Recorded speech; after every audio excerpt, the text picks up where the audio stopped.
अस्सलामु अलैकुम रहमतुल्लाहि व बरकातुहू। अल्हम्दुलिल्लाह वहदह वस्सलातु वस्सलामु अला मन ला नबिय्य बअदह। हमारे प्रिय सज्जन मित्रों एवं साथियों, मैं आज दिनांक 6 मई सन 2007 आपने अपनी इस सभा में हमें निमंत्रण किया, बुलाया। मैं आप सब हजरात का, सारे साथियों का बहुत ही आभारी हूँ कि आपने हमें अपने इस शुभ सभा में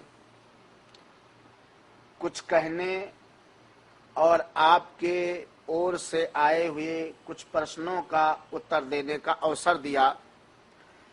हम अपने अल्लाह से यही प्रार्थना करते हैं कि अल्लाह ताला हम सब को सत्य अपनाने, सत्य की खोज करने और सत्य स्वीकार करने का अवसर एवं मौका दे। प्रिय साथियों और भाइयों, हम सब एक मनुष्य की रूप में रचे गए हैं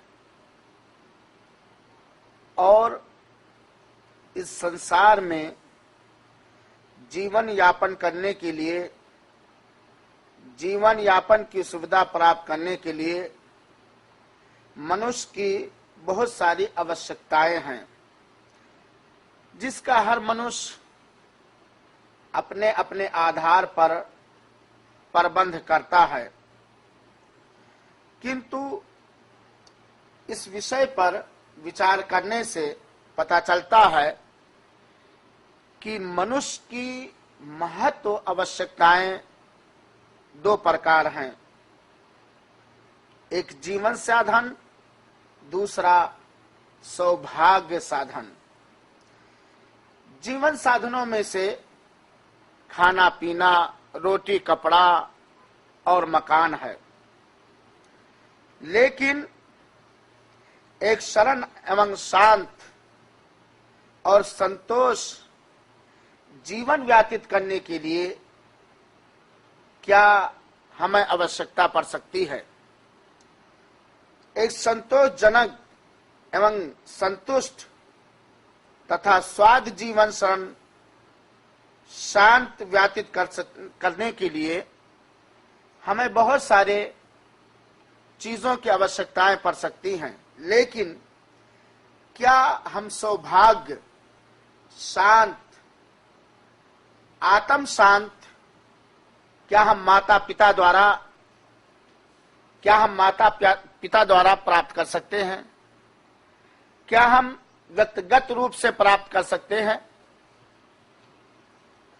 क्या हम सरकार द्वारा प्राप्त कर सकते हैं? क्योंकि हर मनुष्य की यह इच्छा होती है कि उसे इस संसार में सौभाग्य प्राप्त हो जावे, इस संसार में उसे सुख एवं शांत की जीवन प्राप्त हो जावे। लेकिन जब हम देखते हैं तो माता पिता द्वारा ये चीज नहीं हासिल हो सकती। हो सकता है माता पिता बचपन में हमारी देख रेख करें, हमें पाले पोसें और हम जवान होकर के अपने जीवन साधनों का प्रबंध कर लें, शादी ब्याह कर लें, रोटी कपड़े और मकान का प्रबंध कर लें। सरकार हर प्रकार से शांत देने की कोशिश करती है, अभ्यास करती है, लेकिन हम देखते हैं हर सरकार में कुछ ना कुछ उपद्रव है, कहीं मार है, कहीं काट है, कहीं कुछ है। तो सत्य सौभाग्य, उचित शांत, हम जिसमें किसी प्रकार का कोई प्रॉब्लम ना हो, कोई मुश्किल ना हो, हम ना मुकम्मल तौर पर ना माता पिता द्वारा, ना सरकार द्वारा, ना व्यक्तिगत रूप से हम नहीं प्राप्त कर सकते हैं। क्या ऐसा नहीं है, हम विचार करें और सोचें, क्या ऐसा नहीं है कि एक मनुष्य को उस समय शांत का आभास होता है जब उसका आचरण या चरित्र उसके विश्वास के अनुसार एवं अनुरूप हो। क्या ऐसा नहीं है कि एक मनुष्य को सौभाग्य एवं शांत उस वक्त प्राप्त हो सकता है जब वो अपने सत्य जन्मदाता, सत्य सृजनहार, सत्य पालनहार की खोज लगा करके उसके आधार को जान जाए और उसके आधार अनुसार उसमें सफलता प्राप्त करने के लिए प्रयास एवं अभ्यास करे और उसे सफलता प्राप्त हो जाए। तो निश्चित रूप से हमारा मन इस बात को स्वीकार करता है, हमारा हृदय इस बात को स्वीकार करता है कि हम हर प्रकार का सौभाग्य एवं शांत उस वक्त प्राप्त कर सकते हैं जब हम अपने सत्य शिष्टाचार, सत्य रचने वाले, पालनहार, सृजनहार की खोज लगा लें और उस पर विश्वास करके उसके आधार को जान लें, उसके नियम को जान लें और उसके नियम अनुसार हमें सफलता प्राप्त हो जाए। प्रिय मित्रों, हर मनुष्य को चाहिए कि वो इस बात पर ध्यान दे एवं मन चिंतन करे कि इस संसार में हमें किस उद्देश्य के लिए उत्पन्न किया गया है, इस संसार में हमारा जन्म क्यों हुआ है। इसमें कोई शंका नहीं है कि जिस सत्य जन्मदाता ने हमको और आपको इस संसार में जन्म दिया और जीवन व्यतीत करने के लिए जिन वस्तुओं की भी आवश्यकता हमें पड़ सकती थी, उन सारी चीजों को उत्पन्न कर दिया, उसका कोई ना कोई उद्देश्य अवश्य होगा। क्योंकि हम ये बात देखते हैं और जानते हैं कि हम में छोटा हो या बड़ा, जो भी बुद्धिमान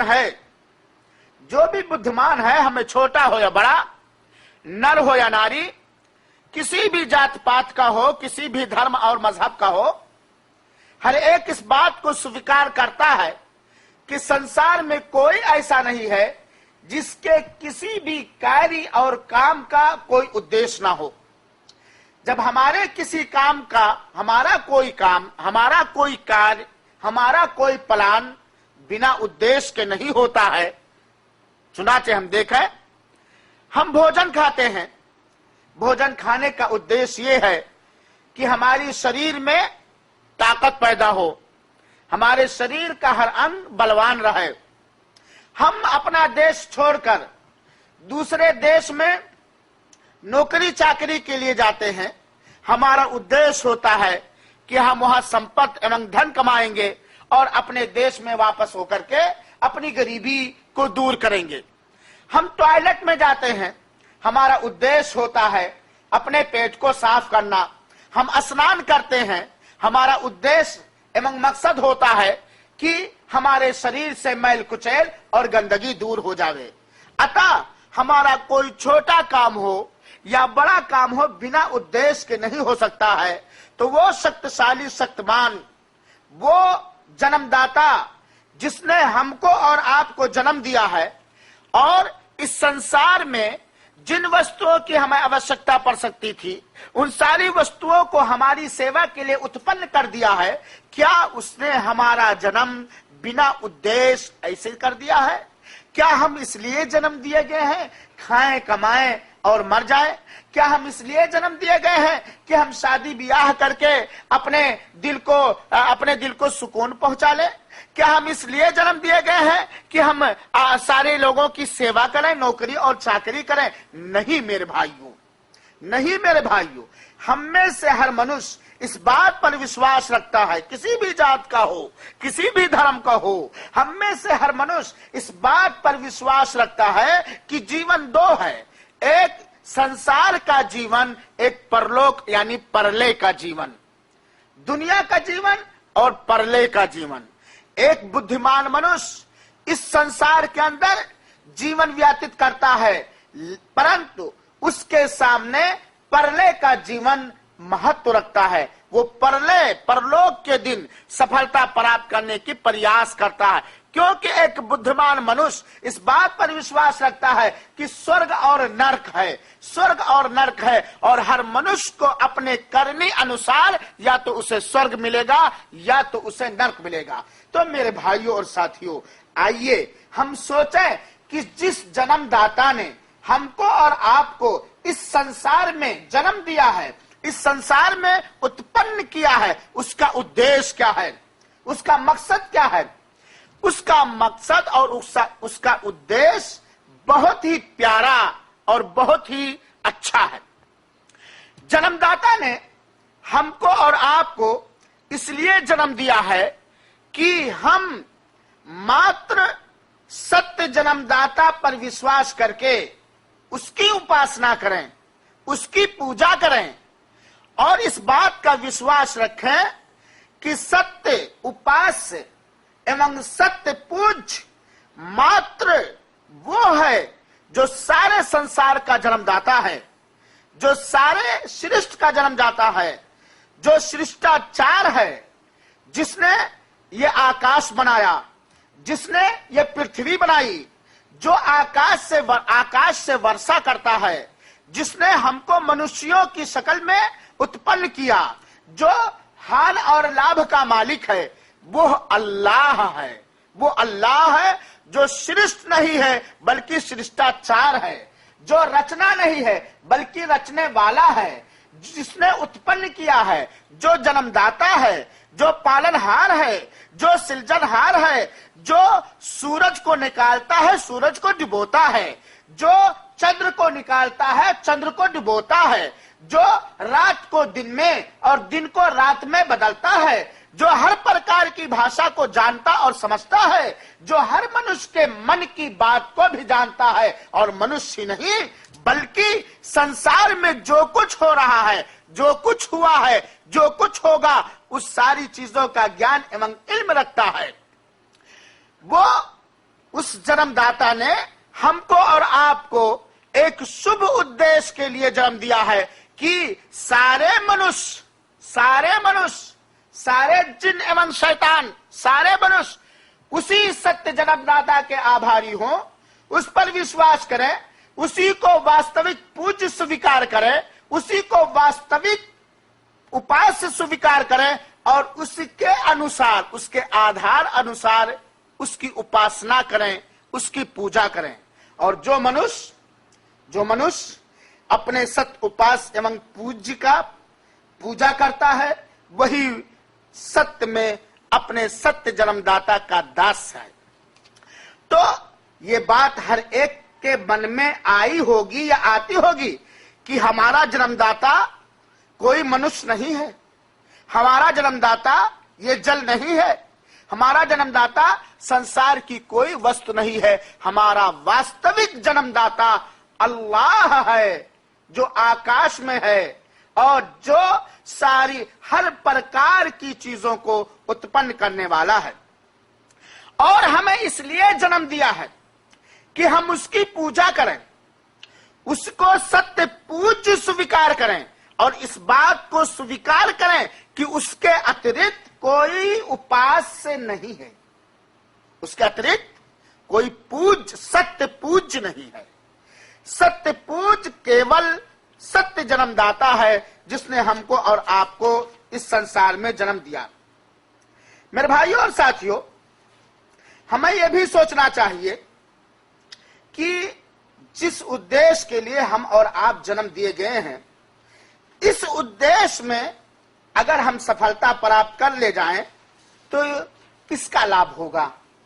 क्या जन्मदाता का लाभ होगा? क्या शिष्टाचार का लाभ होगा? या हमारा और आपका लाभ होगा? सत्य बात यह है मेरे प्रिय मित्रों और साथियों, हम ध्यान पूर्वक सुने और मन चिंतन करें कि उससे बड़ा दुष्ट मनुष्य कौन हो सकता है जो अपने सत्य जन्मदाता एवं सत्य पूज और उपास और सत्य पालनहार पर विश्वास न करे, या अपने बनाए हुए आधार अनुसार जीवन व्यतीत करे और सत्य जन्मदाता एवं पालनहार के आधार अनुसार जीवन व्यतीत न करें। शिष्टाचार के श्रेष्ठ को, शिष्टाचार उससे बड़ा अत्याचारी कौन हो सकता है जो सत्य शिष्टाचार के श्रेष्ठ को भगवान मान ले और सत्य अल्लाह को छोड़कर सारी पूजा सृष्टि की करने लगे। उससे बड़ा अत्याचारी कोई नहीं हो सकता है। प्यारे मित्रों और साथियों, आप उस व्यक्ति के बारे में क्या कहेंगे जो अपने जन्म का उद्देश्य ही ना जान सके? क्या शरीर में जितने अंग हैं, कोई अंग ऐसा है जो बिना उद्देश्य बनाया गया है? बिना उद्देश्य, उंगली है, आंख है, कान है, नाक है, इसका कोई उद्देश्य नहीं है। अगर इसका कोई उद्देश्य नहीं है तो जरा हम अपनी एक आंख फोड़ करके देख लें, फिर हमें पता चल जाएगा कि सत्य जन्मदाता ने हमें ये आंख क्यों दिया था। तो जब हमारे शरीर का कोई अंग, चाहे छोटा हो या बड़ा, बिना उद्देश्य के नहीं बनाया गया है, तो क्या हम बिना उद्देश्य के बनाए गए हैं? नहीं। मेरे प्रिय मित्रों, हमारे जीवन का उद्देश्य ये है कि हम सत्य पूज्य की खोज करके उस पर विश्वास करें और उसके नियम अनुसार, उसके आधार अनुसार हम उसको उपास एवं पूज्य स्वीकार करें और उसी आधार पे हम जीवन व्यतीत करें। मेरे पास एक प्रश्न आया है, मैं उस प्रश्न का उत्तर लिख देना चाहता हूं। प्रश्न यह है कि रचयिता का अस्तित्व है कि नहीं? रचयिता का अस्तित्व है कि नहीं? प्रिय मित्रों, अगर हम केवल अपने अस्तित्व पर मन चिंतन करें तो हमें ज्ञान होगा कि हमारा कोई न कोई रचयिता अवश्य है। इसलिए कि संसार में कोई ऐसी वस्तु नहीं जिसका कोई रचयिता ना हो, या वो कोई ऐसी वस्तु नहीं कि वह चीज स्वयं बन गई हो, क्योंकि सत्ताहीन कुछ नहीं कर सकता। सत्ताहीन कुछ नहीं कर सकता, तो यह भी असंभव है कि कोई काम बिना करने वाले के हो, तथा यह भी असंभव है कि सत्ताहीन कुछ करे, क्योंकि सत्ताहीन का कोई अस्तित्व नहीं है। अब हम देखें, ये आकाश, ये धरती, आकाश में सूर्य एवं चंद्र, जल या इसके अतिरिक्त जो भी चीजें इस संसार में हैं, जिनका हम प्रतिदिन प्रयोग करते हैं, क्या ये सारी वस्तुएं अपने आप बन गई हैं या इनका कोई रचयिता एवं बनाने वाला है? कोई भी बुद्धिमान, उसका कोई भी धर्म हो, कहीं का भी हो, किसी भी जात पात से हो, कोई भी बुद्धिमान ये नहीं कह सकता कि संसार की सारी चीजें अपने आप बन गई हैं, और ये भी नहीं कह सकता कि संसार की सारी चीजों का बनाने वाला कोई मनुष्य हो सकता है। हम आपसे ये प्रश्न करते हैं कि क्या आप बिना किसी पैदा करने वाले के पैदा हो गए हैं, या स्वयं आपने अपने आप को पैदा कर लिया है? अर्थात वास्तव में ऐसा हो तो फिर किसी को इस बात का अधिकार नहीं है कि वो किसी को अपने अधीन ही रखे। इसलिए कि जब हम स्वयं अपने आप को बना लिए हैं तो हम किसी के अधीन ही नहीं है। कोई हमें किसी काम का आर्डर और आदेश, आज्ञा नहीं दे सकता है। हम जगत के प्रबंध पर मन चिंतन करते हैं तो हमको पता चलता है कि संसार का सारा सिस्टम एक दृढ़ प्रबंध के आधार पर संचालित है, जिससे हर बुद्धिमान ये कहने पर मजबूर है कि इस जगत का सृष्टि इसके संचालन पर शक्तिमान है और वह सदैव मौजूद है। वो सदैव मौजूद है। इस जगत की चीजों को देखकर हम ये भी जानते हैं कि रचना एवं रचयिता तथा कार्य एवं कारक करने वाले के बीच एक दृढ़ संबंध होता है।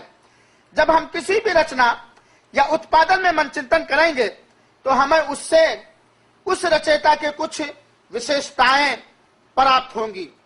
तो मेरे प्रिय भाइयों, आइए देखें, सोचें, ध्यान दें कि वह रचयिता या शिष्टाचार या सत्य उत्पादन करने वाला जन्मदाता, उसके क्या गुण हो सकते हैं। रचयिता कौन हो सकता है, जन्म देने वाला कौन हो सकता है, जन्मदाता कौन हो सकता है, उसकी क्या खूबियां होंगी, उसके अंदर क्या क्या विशेषताएं पाई जाएंगी।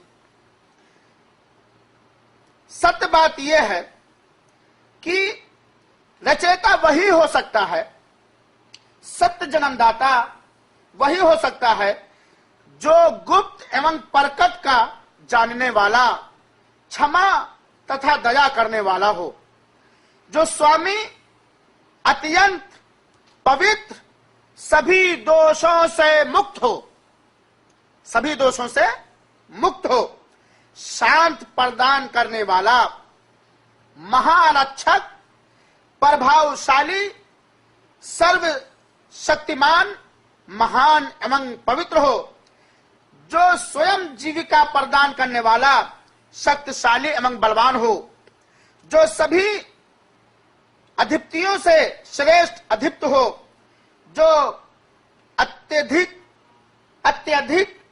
कृपालु हो, जो अपनी इच्छा अनुसार हर काम करने का आधार रखता हो, जो जीवित एवं सबकी सहायता आधार हो, जिसे ओंघ न आए न निंद्रा, धरती और आकाश सभी चीजें जिसके अधीनी हो, जो बहुत महान और बहुत बड़ा हो, जो बीजों से गुठलियों को फाड़कर अखवा निकालता हो, जो जल बरसा करके खेत से पौधा निकालता हो और पौधे में बाली फल फूल लगाता हो, जो हानि और लाभ का मालिक हो, जो जीवन और मृत्यु का मालिक हो, जो जीवन देने वाला हो और मृत्यु देने वाला हो, जो नर और नारी पैदा करने वाला हो। सत्य उपास वही हो सकता है जो बालक देने वाला हो, संतान देने वाला हो। सत्य उपास वही हो सकता है जो हवा चलाने वाला हो। सत्य उपास वही हो सकता है जिसने इतना बड़ा गगन और इतना बड़ा आकाश बिना किसी स्तंभ के उत्पन्न कर दिया और कहीं उसके अंदर छेद नहीं है। सत्य उपास वही हो सकता है। निसंदेह रचयिता वही है जिसने आकाशों एवं धरती को 6 दिन के अंदर पैदा किया और उसके अंदर नाना प्रकार की निशानियां बना दिया, जिसने संसार की सारी चीजों को एक मनुष्य की सेवा के लिए उत्पन्न किया है। सत्य पूज्य और सत्य रचयिता वही है। रचयिता का अस्तित्व यह है कि वही सबका सृजनहार है, वही उसी ने सृष्टि रची है और वही सृष्टि रचने के बाद वही शिष्टाचार है और वही सत्य उपास है। यह है आपके इस प्रश्न का उत्तर। प्रिय मित्रों, क्या कोई कह सकता है, हम मन चिंतन करें, ये इतना बड़ा आकाश, इस आकाश को किसने बनाया? कौन सा साइंसदान है, किस विद्वान ने इस आकाश को बनाया है? ये आकाश, रात में हम सोते हैं, आकाश में तारे देखते हैं, इन तारों को किसने जन्म दिया है? ये आकाश में हम जब सुबह अपनी नींद से उठते हैं तो एक सूर्य देखते हैं जो थोड़ा थोड़ा निकल करके अपने प्रकाश से पूरे संसार को ढांप लेता है। ये सूर्य किसने बनाया? सूर्य। और इसके अंदर इतनी रोशनी और प्रकाश देने की शक्ति होने के बावजूद भी शाम में वो डूब जाता है, उसका प्रकाश खत्म हो जाता है और रात का अंधेरा आ जाता है। ये कौन करता है मेरे प्रिय मित्रों? तो जो ये सब करता है वही हमारा और आपका भी जन्मदाता है और वही सत्य भगवान और सत्य अल्लाह है। क्या हमारी ये बात सत्य नहीं, सही नहीं है? आकाश का कौन बनाने वाला? आकाश का रचयिता हमारा रचयिता है। आकाश को हमारी सेवा के लिए बनाया है और हमें इसलिए रचा है कि हम उसकी पूजा करें और उसी को सत्य पूज्य स्वीकार करें। यहां ये बात, जब ये बात स्पष्ट हो गई कि हम सब का सत्य पूज्य मात्र अल्लाह है, जो सारे संसार का जन्मदाता और सृजनहार है, जिसके अंदर विशेष रूप से वो गुण पाए जाते हैं जो गुण किसी भी रचयिता के अंदर, किसी भी रचना के अंदर नहीं पाए जाते, जैसा कि आपने सुना। तो आइए हम खोज लगाएं, हम पता लगाएं कि रचयिता एवं जन्मदाता एक है या अनेक। एक प्रश्न हम आपसे करते हैं कि हमारा जो रचयिता है, जन्मदाता है, एक जन्मदाता है या अनेक? प्रिय मित्रों, एक बुद्धिमान ये बात कहता है और सुनता है और समझता है कि जन्मदाता एक हो सकता है, अनेक नहीं। जन्मदाता एक हो सकता है, अनेक नहीं। इसलिए कि इस संसार के प्रबंध पर जब हम ध्यान देते हैं तो हमें यह पता चलता है कि जब से हमने आंख खोली है, संसार का सारा सिस्टम एक दृढ़ नियम के अनुसार चल रहा है। कभी उसमें टकराव नहीं होता। हर एक अपने अपने प्रकार से, अपने अपने समय के हिसाब से चल रहा है। उसमें कभी टकराव हमने नहीं देखा, ना किसी ने देखा। अगर जन्मदाता एवं शिष्टाचार कई एक होते तो अवश्य संसार के चलाने में या चलने में टकराव होता, इख्तलाफ होता, मनभेद होता। इसलिए कि हम देखते हैं कोई ऐसा घर नहीं है, कोई ऐसी कंपनी नहीं है, कोई ऐसी फैक्ट्री नहीं है कि जिसके मालिक दो चार हो और आपस में टकराव ना हो। एक घर है, उस घर के अगर 3 मालिक हो तब क्या होगा? ऐसा हो सकता है कि इन तीनों मालिकों में कभी किसी भी बात पर टकराव ना हो नहीं सकता।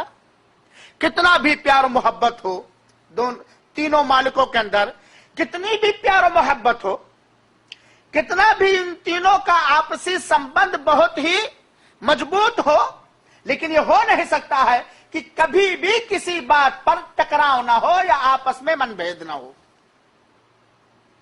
और जब एक घर का मालिक एक रहता है, घर बिल्कुल शांत से चलता है। और जब घर के अंदर कई मलिकार हो जाता है, कई लोग मालिक हो जाते हैं, तो घर का नियम बिगड़ जाता है और इसीलिए बंटवारा होने लगता है। देखिए, एक पिता के 5 बेटे होते हैं, एक पिता के 5 बेटे होते हैं। क्या कोई घर ऐसा आपने देखा कि एक पिता के 5 बेटे हों और पांचों मालिक बन जाए, घर में बंटवारा ना हो, घर में टकराव ना हो नहीं सकता। संसार का सारा नियम देखने के बाद हमें इस बात का विश्वास होता है कि इस संसार का और हमारा और आपका जन्मदाता एक है, अनेक नहीं है। जो अकेला है, जिसका कोई भागीदार नहीं, संसार का जन्मदाता जो अल्लाह है, जो एक है, वास्तविक पूज्य है, उसके अतिरिक्त कोई वास्तविक पूज्य नहीं है और ना ही उसका कोई भागीदार है। किसी भी कार्य में वो किसी का निर्धन एवं मुहताज नहीं है। किसी भी कार्य में उसको वजीर की आवश्यकता नहीं है, किसी भी कार्य में उसको नायब की आवश्यकता नहीं है। वो जो चाहता है, जैसा चाहता है, जब चाहता है, वो कर डालता है। उस पर कोई ब्रेक लगाने वाला नहीं है, उस पर कोई रोक लगाने वाला नहीं है, उसके फैसले को कोई टालने वाला नहीं है। अतः जब वो फैसला करता है कि फला देश में जलजला आएगा, भूकंप आएगा, भूकंप आ जाता है। जब वो आ जाए, वो जब चाहता है कि किसी देश में बीमारी आएगी, बीमारी आ जाती है। सरकार लाख प्रबंध करें, व्यक्तिगत रूप से हम लाख प्रबंध करें, मृत आने वाले की मृत आती है, जन्म होने वाले का जन्म होता है, और तरक्की पाने वाला तरक्की पाता है और गिरने वाला गिरता है। जल के मौसम में जल बरसता है, वर्षा होती है। वो सबका मालिक है और वो एक है, अनेक नहीं। अगर कई भगवान होते, अगर कई गॉड होते, अगर कई ईश्वर होते, तो कोई कहता नहीं आज सूरज निकलेगा, तो दूसरा कहता नहीं आज बारिश होगी, तीसरा कहता नहीं मैं अपने इस दास को बीमारी दूंगा, चौथा कहता नहीं इसको तुम बीमारी नहीं देते। और अतः सबके अंदर मारकाट और झगड़े, लड़ाइयां, फसाद होता। इससे पता चलता है कि अल्लाह एक है, जन्मदाता एक है और उसका कोई मिस्र नहीं है। वो किसी कार्य में किसी का निर्धन एवं मुहताज नहीं है, उसका कोई भागीदार नहीं, वो अकेला है, उस जैसी कोई वस्तु नहीं है। वो अकेला है, उस जैसी कोई वस्तु नहीं है। वो जो चाहता है, जब चाहता है, जैसा चाहता है करता है और हर प्रकार की शक्ति उसे प्राप्त है, हर प्रकार की शक्ति उसे प्राप्त है। प्रिय मित्रों, जब हम ये बात जान गए कि जन्मदाता एक है, अनेक नहीं, भगवान एक है, अनेक नहीं, और भगवान शिष्ट नहीं हो सकता है, शिष्टाचार हो सकता है, कोई रचना नहीं हो सकता है, भगवान कोई रचना नहीं हो सकता है, रचने वाला ही भगवान हो सकता है। और हम उसी की पूजा करें, उसी को वास्तविक पूज्य स्वीकार करें जो हमारा जन्मदाता है। खलास भाई, आप किसकी पूजा करेंगे? सबसे बड़ा दया किसकी है आपके ऊपर? हाँ? सबसे बड़ा दया आपके ऊपर आपके सत्य जन्मदाता का है। उसने जन्म दिया, ये शरीर दिया, ये आंख और कान और नाक दिया, सत्य को देखने के लिए आंख दिया, सत्य को सुनने के लिए कान दिया, सत्य को स्वीकार करने के लिए और सत्य और असत्य में अंतर करने के लिए हृदय और बुद्धि दिया। उससे बड़ा दया किसका हो सकता है? एक आदमी आपको खाना देता है, एक आदमी आपको पानी देता है, एक आदमी आपको सैलरी देता है, एक आदमी आपका सेवा करता है। इन सारे लोगों का हमारे ऊपर दया है, इसमें कोई शंका नहीं। लेकिन क्या जन्मदाता के दया से बढ़कर इन लोगों का दया है? तो सबसे बड़ा दया सत्य जन्मदाता अल्लाह का है और हम उसी को उपास्य स्वीकार करें, उसी को पूज्य स्वीकार करें जो हमारा और आपका जन्मदाता, पालनहार और हमें और आपको जीविका प्रदान करने वाला हो। उसी को हम सत्य पूज्य स्वीकार करें और उसी के आधार उसको पूजा करें, उसकी पूजा करें, और वो एक है, अनेक नहीं है। प्रिय मित्रों और साथियों, अल्लाह ने, सत्य जन्मदाता ने हमको और आपको जन्म दिया और जन्म देने के बाद अपना आधार, अपना धर्म और अपना मार्ग बतलाने के लिए बहुत सारे संदेष्टा भेजा। जो सारे के सारे संदेष्टा मनुष्य थे, अल्लाह की पुजारी थे, वो पूज्य नहीं थे और उनके ऊपर आकाशवाणी आती थी और समस्त दूत सच्चे तथा सदाचारी थे। आदम, मूसा, ईसा, मोहम्मद सल्लल्लाहु अलैहि वसल्लम, ये सारे के सारे रचना हैं, ये सारे के सारे श्रेष्ठ हैं, ये सारे के सारे अल्लाह के संदेष्टा हैं, अल्लाह के मैसेंजर हैं। इनके ऊपर आकाशवाणी आती थी। अल्लाह ने हमें जन्म दिया अपनी पूजा करने के लिए, तो पूजा का आधार बतलाने के लिए, जीवन व्यतीत करने का सत्य नियम, उचित नियम बतलाने के लिए, अपना धर्म अपने दासियों तक, अपने बंदों तक पहुंचाने के लिए इन संदेष्टाओं को चुना और इनके ऊपर आकाशवाणी आती थी और इन सारे संदेष्टाओं के ऊपर जो आकाशवाणी आती थी उसी चीज को अपनी अपनी समुदाय तक पहुंचाते थे। और जब ये धरती अत्याचार से भर गई, इस धरती पर कत्ल गारतगरी होने लगी, चोरी लटोरी होने लगी, हर तरह के उपद्रव फैल गया इस धरती पर, तो अंत में अल्लाह ताला ने अंतिम संदेष्टा मोहम्मद सल्लल्लाहु अलैहि वसल्लम को संदेष्टा बनाया और उनके द्वारा यह धरती न्याय से भर गई, उनके द्वारा यह धरती प्यार मोहब्बत से भर गई, उनके द्वारा अल्लाह ताला ने इस धरती से अत्याचार को भ्रष्टाचार को समाप्त किया और सब भाई भाई हो गए। अंतिम संदेष्टा मोहम्मद सल्लल्लाहु अलैहि वसल्लम, जिनको मुसलमान अपना सत्य संदेष्टा स्वीकार करते हैं और मुसलमान हर संदेष्टा को अल्लाह का संदेष्टा मानता है। मुसलमान इनकी पूजा नहीं करते। इस्लाम जो धर्म जो मुसलमान जिस पर चलता है, यह मोहम्मद सल्लल्लाहु अलैहि वसल्लम का बनाया हुआ धर्म नहीं है। यह मोहम्मद सल्लल्लाहु अलैहि वसल्लम पर अवतारित किया हुआ, अल्लाह की ओर से अवतारित किया हुआ धर्म है। इसलिए इस धर्म के जितने नियम हैं, इस धर्म के जितने नियम हैं, इन सारे इस्लाम धर्म के सारे नियमों पर हर समय में, हर जमाने में, हर देश में हर मनुष्य आसानी से चल सकता है और इस्लामिक नियमों का आसानी से बिना किसी परेशानी के वो पालन कर सकता। और अगर कोई मनुष्य इस संसार में सुकून चाहता है, इस संसार में वो इस संसार से उपद्रव को समाप्त करना चाहता है, तो वो इस्लाम के नियमों को पढ़े, इस्लामिक नियमों को पढ़े। क्योंकि इस्लाम के सारे नियम ये किसी मनुष्य के ओर से नहीं बनाए गए हैं, ये उस सत्य जन्मदाता ने बनाया है, जो सबके मन की भेदों को जानता है, जो सबके सत्य को जानता है, सबके बारे में पूर्ण ज्ञान रखने वाला है। प्रिय मित्रों, इस्लाम क्या है? इस्लाम की विशेषताएं क्या हैं?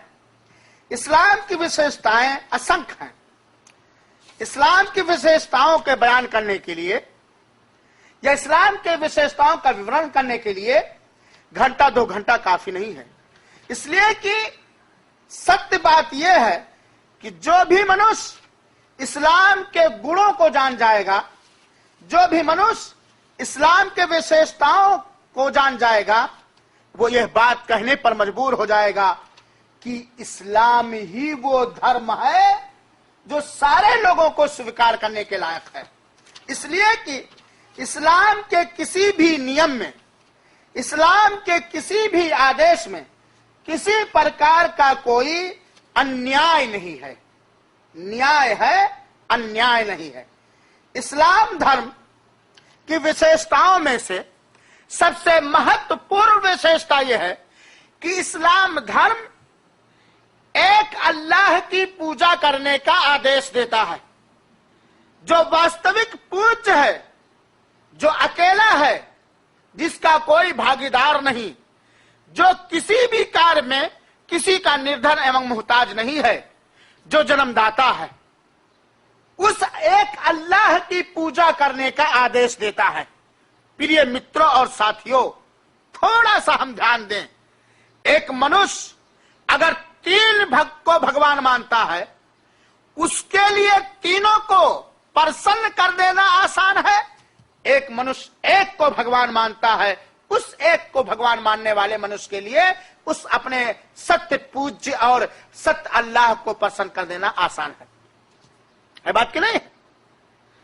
प्रिय मित्रों, इस्लाम इस बात का निमंत्रण देता है कि ऐ मनुष्यों, अपनी बुद्धि का प्रयोग करके, अपनी आंख और कान, हृदय का प्रयोग करके एक अल्लाह के पुजारी हो जाओ, जो तुम्हारा जन्मदाता है, जो तुम्हें जीविका प्रदान करने वाला है। ये इस्लाम की विशेषताएं हैं। इस्लाम में एक अल्लाह है जो आकाश में है, लेकिन सबके बारे में ज्ञान रखता है, सब चीज को जानता है, उस जैसा कोई नहीं है। इस्लाम का वास्तविक संदेश यह है कि सृष्टि का संबंध शिष्टाचार से बिना किसी बाधा के हो और बिना किसी वसीला और वास्ता के हो। इस्लाम समानता की शिक्षा देता है। दूसरी विशेषता इस्लाम की यह है कि इस्लाम समानता की शिक्षा देता है। इसमें ऊंच नीच नहीं है, इस्लाम में जात पात नहीं है, इस्लाम में छुआछूत नहीं है। अल्लाह ने सारे लोगों को जन्म दिया और अल्लाह ने सारे लोगों को जन्म दिया, सब अल्लाह के दास हैं, इसलिए इनमें जात पात, ऊंच नीच, छुआछूत नहीं है। लेकिन दूसरे धर्मों को देख लीजिए, दूसरे धर्मों में जात पात है, इस्लाम में कोई जात पात, सारे मुसलमान एक जात के हैं और सब आपस में भाई भाई हैं।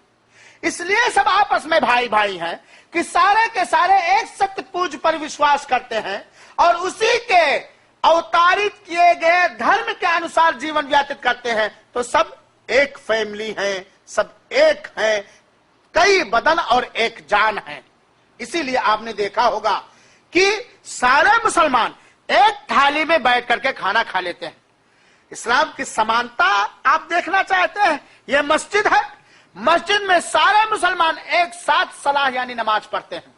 इनमें न फोटो होता है, न मूर्ति होती है, न जात पात है, काला हो या गोरा हो। देखिए आप लोग जानते हैं मुसलमान व्रत रखता है, मुसलमान रोजा रखता है, सारे मुसलमान एक साथ रोजा रखते हैं, एक साथ रोजा तोड़ते हैं। सारे मुसलमान चाहे अमीर हो या गरीब, हाँ निर्धन हो या धनवाना हो, काला हो या गोरा हो, किसी प्रकार का हो, किसी को किसी पर महत्व प्राप्त नहीं है। अगर किसी को महत्व प्राप्त है तो उसको प्राप्त है जिसके हृदय में अल्लाह का सबसे ज्यादा भय हो। इसीलिए बहुत सारे लोग इस्लाम की प्रशंसा करते हैं। इस्लाम धर्म ने बुद्ध, प्राण, संपत्ति, आदर तथा मान मर्यादा एवं वंश की रक्षा का प्रबंधक या प्रबंध किया है। इस्लाम ने कत्ल को हराम किया, इस्लाम ने जनाकारी को वर्जित कर दिया, इस्लाम ने चोरी को वर्जित कर दिया। तो इस्लाम धर्म ने बुद्ध, प्राण, संपत्ति, आदर तथा मान मर्यादा एवं वंश की रक्षा का प्रबंध किया है और इन सारी वस्तुओं के प्रबंध करने के लिए नियम बनाया है। अतः इस्लाम का एक नियम मैं आपको बतलाऊं, इस्लाम का नियम है कि अगर कोई विवाहिक किसी औरत के साथ बलात्कार करे तो उस विवाहिक की गर्दन मार दिया जाए, विवाहिक का गर्दन मार दिया जाए, क्योंकि उसने उस महिला के आदर और मर्यादा पर डकैती किया है। और आप देखें, आप ये देख सकते हैं कि ये तो इस्लाम निहायत कठोर धर्म है। नहीं मेरे भाइयों, जरा ध्यान दो, इस्लाम ने ये जो नियम बनाया है इसलिए बनाया है कि एक बलात्कार के साथ जब ये हो जाएगा तो जिनके मन में भी बलात्कारी होगी वो सारे के सारे उससे दूर हो जाएंगे। इस्लाम का नियम है कि अगर कोई चोरी करे तो उसके हाथ को काट दिया जाए, उसका हाथों का उसके पीड़ा होगा, तकलीफ होगी, लेकिन जिस प्रकार उसने किसी के माल की चोरी करके उस माल वाले को पीड़ित किया है, दुख दिया है, ऐसे इसको भी दुख दिया जाए। और ऐसा करने से जिनके दिल में भी चोरी करने की आदत हो या जिसका भी हो वो इससे तौबा कर ले। तो इस्लाम के ये विशेषताएं हैं। इस्लाम ने महिला को बहुत ही आदर और मर्यादा दिया है, महिलाओं को इस्लाम ने बहुत ही आदर और मर्यादा दिया। अतः इस्लाम का ये नियम है कि कोई भी मनुष्य जब किसी महिला से शादी करे तो उसे पैसे दे, उसे पैसे दे जिसको हम लोग महर कहते हैं। और महिला का इस तरह महिला के आदर का इस तरह ख्याल रखा है, मर्यादा का, कि इस्लाम महिला या तो बच्ची होगी और या तो मां होगी या पत्नी होगी, या बेटी या मां या पत्नी। मां के बारे में इस्लाम ने कहा है कि ऐ लोगों, अगर तुम्हारे माता पिता बुढ़ापे की उम्र को पहुंच जाए और वो कुछ कहे तो उनकी कही हुई बात पर उह भी न कहो, न उनको मारो न उनको पीटो और उनको हमेशा प्रसन्न रखो। जो जिसके माता पिता उससे प्रसन्न है उससे उसका सत्य पूज और अल्लाह प्रसन्न है। और इस्लाम ने बतलाया है कि अगर माता अपने हृदय से किसी को बद्दुआ दे दे तो बद्दुआ लग जाती है। ये माँ का ख्याल रखा, माता पिता का ख्याल रखा। बेटे के ऊपर यह अवश्य है, अनिवार्य है, इस्लाम में बेटे के ऊपर यह अवश्य एवं अनिवार्य है कि बेटा अपने माता पिता के हर खर्च वर्च का प्रबंध करे। यह इस्लाम का नियम है। और इस्लाम ने कहा है कि अगर कोई मनुष्य जिसको अल्लाह ने 3 बेटी दी हो, उन तीनों बेटियों को पढ़ाए लिखाए और उनको इनकी देखरेख अच्छे प्रकार करे तो उसके लिए स्वर्ग है। पत्नी के विषय में इस्लाम का नियम है कि पति के ऊपर यह अनिवार्य है कि पत्नी के रोटी, कपड़े और मकान का प्रबंध करे। पत्नी अपने संपत्ति का स्वयं मालिक है। पत्नी के संपत्ति में पति कोई इंटरफियर नहीं कर सकता है। और इस्लाम ने बच्चियों को भी पिता के संपत्ति में अधिकार दिया है। इस्लाम ने बच्चियों को, बेटियों को भी पिता के संपत्ति में अधिकार दिया है। चुनाचे इस्लाम का नियम है कि जिस तरह एक बच्चा पिता के देहांत के बाद उसके संपत्ति में भागीदार होता है, हिस्सा पाता है, इसी प्रकार बच्ची को भी अपने पिता के संपत्ति में, अपने बच्चों के संपत्ति और धन में और अपने पति के संपत्ति में उसको धन में उसको अधिकार प्राप्त होगा। इसी प्रकार इस्लाम प्यार और मोहब्बत का धर्म है। इस्लाम प्यार और मोहब्बत का धर्म है। इसीलिए इस्लाम के जितने नियम हैं, देखिए नमाज अनिवार्य है मुसलमान पर, सारे मुसलमानों के लिए नमाज अनिवार्य है। समानता है, बराबरी है, ऊंच नीच नहीं है। प्रिय मित्रों, इसके अलावा इस्लाम की बहुत सारी विशेषताएं हैं। मैं इस आधे घंटे के लेक्चर में सारी विशेषताओं को मैं नहीं बयान कर सकता।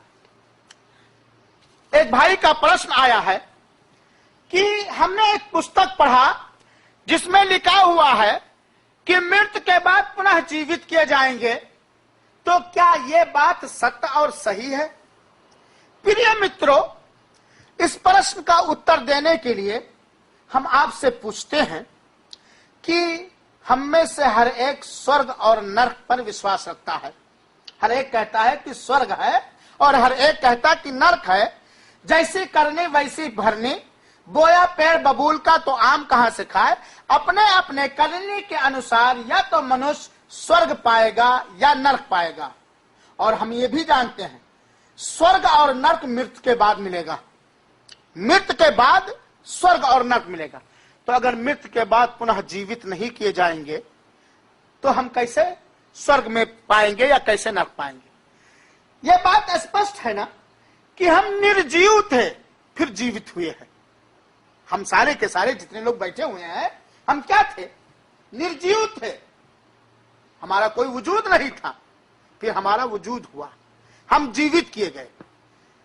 हम माता के पेट से, माता पिता के संभोग से पानी के रूप में माता के गर्भ में गए और सत्य पूज ने अपनी शक्ति द्वारा, अपने कर्तव्य द्वारा हमें बना दिया, फिर हमें पैदा किया, हमारे माता के छाती में दूध बना दिया, हमारे जीवन प्रबंध का प्रबंध कर दिया। हम पैदा हो गए, हम पहले कुछ नहीं थे। फिर मृत्यु आएगी, इस पर सबका विश्वास है कि मृत्यु आनी है। हम देख रहे हैं अपनी आंखों से। जब हम निर्जीव थे जीवित हो गए, तो फिर अगर मृत्यु आई तो मृत्यु के बाद जीवन प्रदान करने वाला पुनः जीवित नहीं कर सकता। एक अंडा, आपने अंडा देखा है ना, अंडे पे मुर्गी बैठती है और उस अंडे से बच्चा पैदा हो जाता है। अंडा पहले निर्जीव है, उस निर्जीव से एक जीवित बच्चा पैदा कर देता है। इसी प्रकार मुर्गी जीवित है और मुर्गी से निर्जीव अंडा पैदा कर देता है बात की नहीं है? तो मृत्यु के बाद पुनः जीवित किए जाएंगे। और जन्मदाता के लिए यह कार्य कोई कष्ट नहीं है, कठोर नहीं है। इसलिए कि पहली बार किसी चीज को उत्पन्न करना यह ज्यादा कठिन है, दोबारा उत्पन्न करना कोई मुश्किल नहीं है। मेरे प्रिय मित्रों, इस बात को ध्यान पूर्वक हम सुने कि शरीर मरता है, प्राण नहीं मरता। मनुष्य का शरीर मरता है, शरीर से प्राण निकल जाता है, शरीर मर जाता है, यह प्राण रहता है। अल्लाह ताला जिसने हमको निर्जीव से जीवित किया, वो अल्लाह ताला इस बात पर शक्तिशाली है, शक्ति रखता है कि वो फिर से जीवित करेगा। जीवित करने के बाद हर एक का लेखा जोखा होगा, हर एक को अपने करने का हिसाब किताब देना है। और निर्जीव इसलिए करे, जीवित इसलिए करेगा ताकि हर एक को उसके करने का पूर्ण फल मिल जाए। फिर से जीवित करके वो पूछेगा अय मनुष्यों, अय फला, मैंने तुझको उत्पन्न किया था संसार में। सत्य देखने के लिए आंख दी थी, सत्य सुनने के लिए कान दिया था, सत्य और असत्य में अंतर करने के लिए बुद्धि दी थी। तो इस जन्मदाता तेरा मैं था। पूछेगा ये खेत से तेरे अनाज कौन निकालता था, हवा कौन चलाता था, आकाश किसने बनाया, हम क्या कहेंगे, तूने। तो फिर कहेगा तू पूज्य किसको स्वीकार करता था, किसकी पूजा करता था, क्या ऐसा था कि तू अपने जैसा किसी रचना को भगवान समझ लिया था, अपने जैसा किसी सृष्टि को शिष्टाचार समझ लिया था? ऐसा तो नहीं। क्या तूने कोई मूर्ति तो नहीं बना ली थी? हम क्या वहां उत्तर देंगे मैं प्रिय मित्र। तो कहना यह है कि मृत्यु के बाद पुनः जीवित किए जाएंगे। हमारी हड्डी सड़ जाए, गोश्त खा जाए, के कीड़े मकोड़े कुछ भी, हम फिर से जीवित किए जाएंगे। जीवित कर देने के बाद हमसे हिसाब किताब लेखा जोखा होगा और अपने करनी के अनुसार हमें सफलता प्राप्त होगा या असफल हो जाएंगे, हम स्वर्ग में जाएंगे या नरक में जाएंगे। अब मेरा प्रश्न ये है कि ये हमारी बात सुनने के बाद हम आइए जजमेंट लें, फैसला लें कि हमें क्या चाहिए। क्या हम सौभाग्य जीवन चाहते हैं, हम सुख एवं शांति से भरा जीवन चाहते हैं, क्या हम अपने सत्य पूज्य की प्रसन्नता प्राप्त करना चाहते हैं, क्या हम स्वर्ग चाहते हैं, क्या हम नरक से बचना चाहते हैं, क्या हम स्वर्ग के सारी नेमतों से मालामाल होना चाहते हैं, क्या हम अपने सत्य पूज्य का आभारी होना चाहते हैं, क्या हम न्याय वाला होना चाहते हैं या अन्याय करने वाले होना चाहते हैं। प्रिय मित्रों, अगर हमें सौभाग्य चाहिए, अब अगर हमें सुख शांत भरा जीवन चाहिए, अगर हमें स्वर्ग चाहिए, तो स्वर्ग के बनाने वाले सत्य जन्मदाता, सत्य उपास्य, सत्य पूज्य जो अल्लाह है, जिसके अलावा कोई वास्तविक पूज्य नहीं है, जो जीवन और मृत्यु का मालिक है, उस अल्लाह पर विश्वास करके उसके अवतारित किए गए धर्म को स्वीकार करें और ये पढ़ें, अशहदु अल्ला इलाहा इल्लल्लाह व अशहदु अन्ना मुहम्मदन अब्दुहु व रसूलुहु।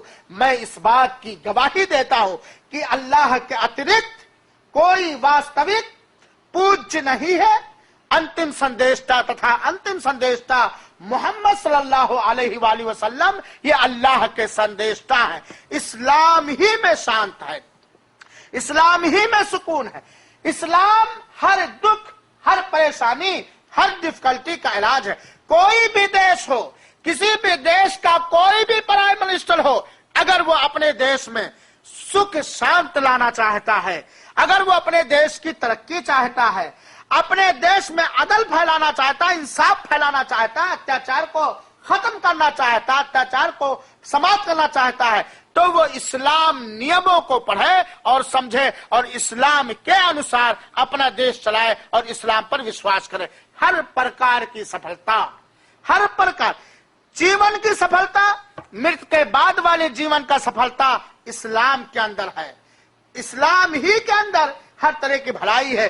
प्रिय मित्रों, आप इस्लाम के बारे में पढ़ें, आप इस्लाम के विषय में थोड़ा रिसर्च करें। आप अगर इस्लाम के विषय में रिसर्च करेंगे, इस्लाम के विषय में रिसर्च करेंगे, तो आपको इस बात का ज्ञान प्राप्त होगा कि कितने महान महान लोगों ने इस्लाम की प्रशंसा की है, इस्लाम को सराहा है, इस्लाम को अच्छा धर्म बतलाया। और स्वयं इस्लाम के विषय में पढ़ने के बाद आपका दिल स्वयं इस बात पर संतुष्ट हो जाएगा कि सत्य धर्म इस्लाम है और ये इस्लाम किसी मनुष्य का बनाया हुआ धर्म नहीं है। इस्लाम किसी मनुष्य के और नहीं बने और इसकी निस्बत नहीं की गई है। देखिए, बुद्ध धर्म है, जैन धर्म है, हिंदू धर्म है, ईसाई धर्म है, फला धर्म है, ये किसी न किसी मनुष्य के और इसकी निस्बत की जाती है, लेकिन इस्लाम की निस्बत किसी मनुष्य की नहीं है। इस्लाम का अर्थ ही है शांत, अमन, सुकून। इस्लाम का अर्थ ही है कि हर एक अपने सत्य जन्मदाता के अधीनी हो जाए, उसका ताबेदार हो जाए। तो प्रिय मित्रों और साथियों, हम आपके आभारी हैं कि आपने हमें अपने इस सभा में बुलाया, हमारी कही हुई बात को सुना। लेकिन सुनना काफी नहीं है, हम आपसे ये निवेदन करते हैं कि प्रिय मित्रों, इस्लाम को पढ़ो, इस्लाम को समझो, इस्लाम के नियमों पर रिसर्च करो। और इस्लाम को आप किसी को देख करके इस्लाम को नहीं समझ सकते हैं। किसी भी चीज को की सच्चाई को जानने के लिए उसकी पुस्तकों को पढ़ना चाहिए। किसी भी धर्म को जानने के लिए उसके धर्म की किताबों को पढ़ना चाहिए। इस्लाम धर्म की किताब कुरान है। इस्लाम धर्म की किताब कुरान है, जो अल्लाह का वचन और अल्लाह का कलाम है, जो किसी मनुष्य का कलाम नहीं है, जो बिल्कुल सुरक्षित है, उसमें किसी प्रकार का कोई परिवर्तन नहीं हो सकता है। उसका पढ़ो, उसका अनुवाद मौजूद है, उसको पढ़ो। और ये इस बात पर विश्वास रखो कि इस्लाम ये अनमित धर्म है। इस्लाम को कोई मिटा नहीं सकता है, क्योंकि ये सत्य अल्लाह का धर्म है। सत्य अल्लाह ने इसको अवतारित किया है और सत्य अल्लाह इसका रक्षक है। इस्लाम धर्म को कोई मिटा नहीं सकता है।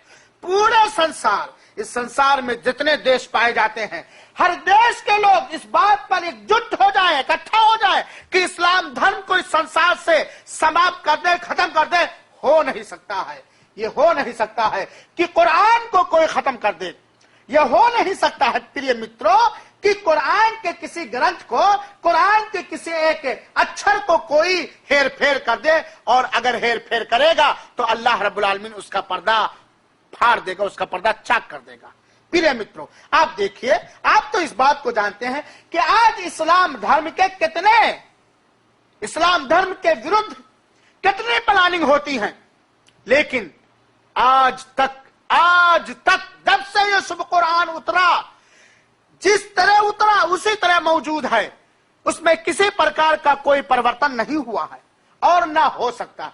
इस्लाम ये अनमित धर्म है, ये सदैव से है और सदैव रहेगा।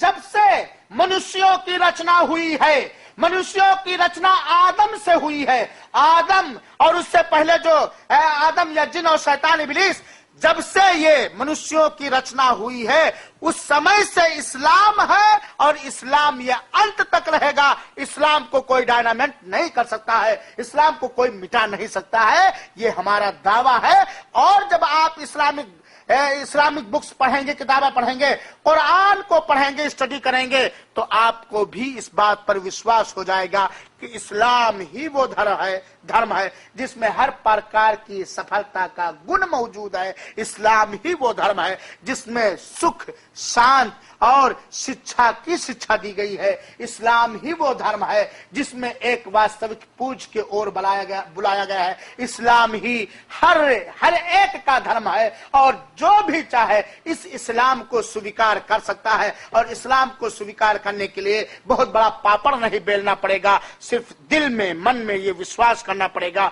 जबान से ये कहना पड़ेगा कि मैं इस बात का गवाही देता हूं कि अल्लाह के अतिरिक्त कोई वास्तविक पूज्य नहीं और मोहम्मद सल्लल्लाहु अलैहि वसल्लम अल्लाह के अंतिम संदेशता है। फिर इस्लाम के नियम अनुसार 5 समय की नमाज पढ़ना, रमजान का रोजा रखना, धर्म अदाय देना, हज करना और इस्लाम के नियमों का पालन करना, यही इस्लाम धर्म है। हम अपने अल्लाह से, जो सत्य अल्लाह है, जो अकेला है, जिसका कोई भागीदार नहीं, जो किसी कार्य में किसी का निर्धन है, जो हमारा जन्मदाता है, आपका जन्मदाता है, पूरे संसार का जन्मदाता है, जो असंख्य विशेषताओं का मालिक है, उसके अंदर जो विशेषता पाई जाती है किसी भी रचना के अंदर नहीं पाई जाती। हम उस अपने सत्य पूज्य अल्लाह से ये प्रार्थना करते हैं कि ऐ अल्लाह, तू हमें अपना सीधा मार्ग दिखा दे, हमारे लिए सत्य को खोल दे, सत्य स्वीकार करने का अवसर दे,